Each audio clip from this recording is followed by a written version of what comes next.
had a couple dreams, and I know that they have some messages for some people. Largely, it's about the new gate that you've crossed over into. So if you have been doing your fasting, if you've been doing like midnight prayers or waking up in the middle of the night, responding to your angels by praying, really going deep with the Lord, really diving into the Word, just really seeking Him, really seeking His covering. I want to tell you that even if it doesn't look like it, you have crossed over into your gate, into the new season that you've been working so hard to get to. And you have been working, God has been working, and it's just really important that you know these few things. Okay, so we all know that saying, new level, new devil. All right, that's a real thing. But specifically the people I'm talking to right now have conquered a generational pattern, a generational curse per se.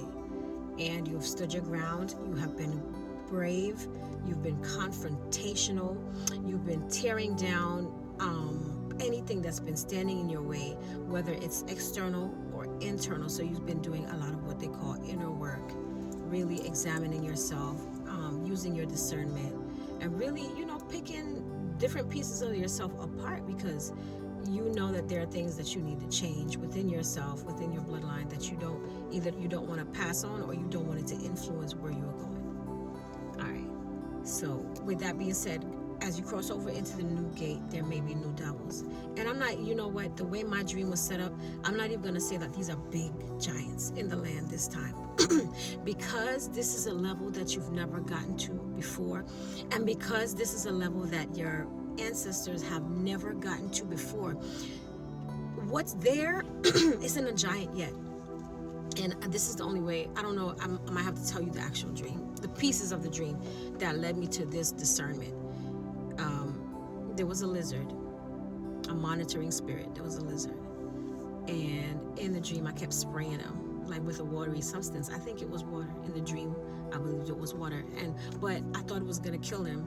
And I saw green slime as if he combusted, but he did not. When I looked again, he increased in size. Every time I sprayed him, he increased in size. Every time I sprayed him, he increased in size. Okay, with that being said, in the back of my mind now, because I lucid dream too, I'm very, very much conscious. I know I'm dreaming. I know what's going on. Back of my mind, I'm hearing myself say, stop spraying him with the water. I keep spraying him. He's increasing, until at some point, he doesn't look like a lizard anymore. He looks like a dinosaur. He looks specifically like a T-Rex. And dinosaurs and alligators, specifically in dreams, represent generational curses. Okay, so if you've ever been chased down by things like that in your dream, you are a big dog, because they don't want you to get away. They don't want you to break free. They don't want you to do it. All right, so don't be scared. Just know that you're more than likely going in the right direction. They're trying to stop you, but you can do it. So anyway, it turned to like a baby dinosaur. I sprayed again. I think this was the last time I sprayed, and the dinosaur split in two and became two of them. And they were two small baby dinosaurs. I immediately grabbed a rug or something, threw it on top of it, and jumped on it to squash it. And at that time, I remember my daughter running in and saying, "No, Mom, no, don't squash them, don't destroy them," because she has a tendency to love these types of things: reptiles, snakes, serpents, all that stuff, all the things that I'm busy casting out in my prayers. So anyway, long story short, I wake up and getting the interpretation with this, and I don't dream a lot either. So when I dream, it's always prophetic, and it's always something real that's going on. So seeing that, for many of you going into your next season, here is my warning. Don't react the way that you've reacted in the past, and you probably know this already. But because of the fact that you're in a new season, whatever is familiar with you, all of a sudden is no longer familiar with you, because it's like, wait, how did we get here? How do we get here, and how do I trigger this person, or how do I fight this person in this season? Okay, so you spraying that water on that lizard, I believe that's you feeding them with emotional responses. They grow. Once they collect all that information around you, they're around you. These familiar spirits, these monitoring spirits, they collect information. They wait for the opportune time. It's just like when Jesus was going through the wilderness and he got tempted by the devil, and then he resisted the devil and got his breakthrough, and that's when he went out into the masses to do all the healing and the preaching and delivering. It was then that they said in the Bible that the devil, like, he basically stood back and he was waiting for the opportune time. All right? So with that being said, the things of old definitely have to pass away. Try your best not to get triggered. Try your best not to go back into old patterns or react in old ways. If a lot of money's coming, don't go crazy and spend it. If there's just all these new things coming to you, don't go crazy with like the people from back in the day, bringing them. Look, don't do none of that. Seek the Lord the same way you were on your knees seeking him for this breakthrough, that closeness, that nearness. You need to be like David and be on your knees in prayer all the time, because that's how you're going to sustain your blessing, and that's how you're going to keep your discernment on high.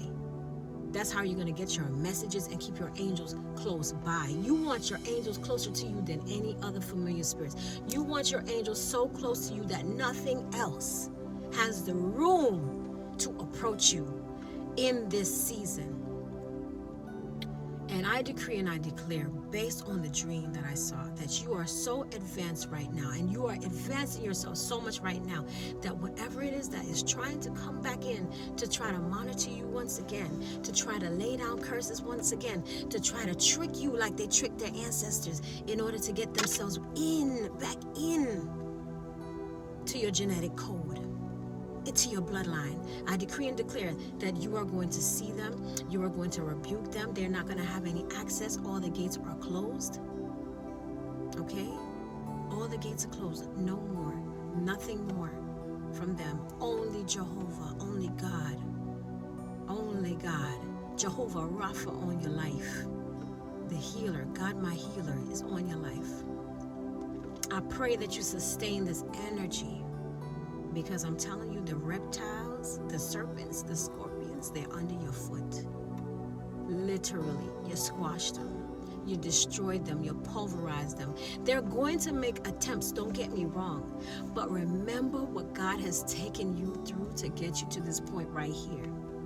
I speak this prophetically into your life, because even if you don't see it yet, after you see this video, you are going to see what I'm talking about. Let God's angels be with you.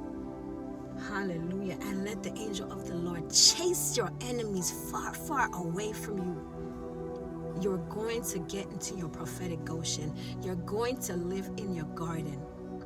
The warfare shall come to an end. I don't care what nobody says. They will always try to kick up, but they can't sustain that. They're not going to be able to sustain that warfare, that level of warfare against you, once you have upped in rank. And this is my way of telling you, your rank has gone up. It has gone up.